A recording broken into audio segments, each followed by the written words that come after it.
अस्सलामुअलैकुम वरहमतुल्लाहि वबरकातहू। ज़माने को बदलता देख कर भी खुद को ना बदल सका।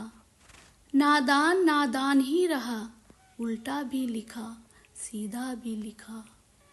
अगर अल्लाह ने वो ले लिया जिसे खोने का तुम तसव्वुर नहीं कर सकते थे, तो यकीनन वो कुछ ऐसा भी देगा जिसे पाने का तुमने सोचा भी ना होगा।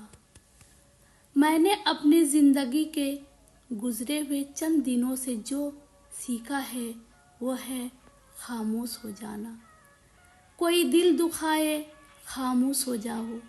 कोई आपके बारे में गलत बात करे, खामोश हो जाओ। रोने का दिल चाहे, खामोश हो जाओ। अज़ियत हदों को छूने लगे, खामोश हो जाओ। माजी के दुख दिन और रात के किसी भी पहर आपको रुलाने आए, खामोश हो जाओ। कोई आपको आपकी बर्दाश्त की आखिरी हद तक सताए, खामोश हो जाओ। तब भी खामोश हो जाओ। कसम से आपकी उस खामोशी का अजर आपको आपका रब ऐसे अता करेगा कि आपकी आंखें शुक्र से भीग जाएंगी।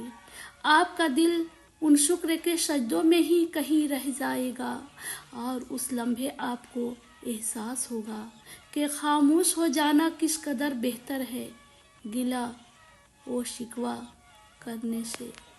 बच्चे ने कब्रिस्तान में जाकर अपना बस्ता माँ की कब्र पर पटकते हुए कहा, चल उठ मेरे साथ और जाकर जवाब दे मेरी टीचर को, जो रोज़ाना मुझे कभी मार कर कभी डांट कर कहती है कि तेरी माँ इंतहाई लापरवाह है, जो ना तुझे अच्छी तरह तैयार करा कर भेजती है और ना ही अच्छी तरह सबक याद करा कर।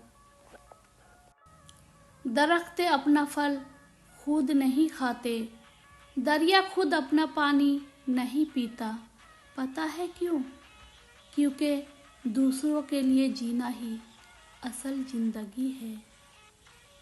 ज़रूरत की चीज़ जब ज़रूरत से ज़्यादा मिले तो वो भी गैर ज़रूरी हो जाती है। अगर मेरा ज़मीर और नीयत साफ़ है तो उस बात का कोई फ़र्क नहीं पड़ता कि कोई मुझे अच्छा कहे या बुरा। मैं अपनी नीयत और शरीयत के वसूलों पर जांची जाऊंगी, दूसरों की सोचों पर नहीं।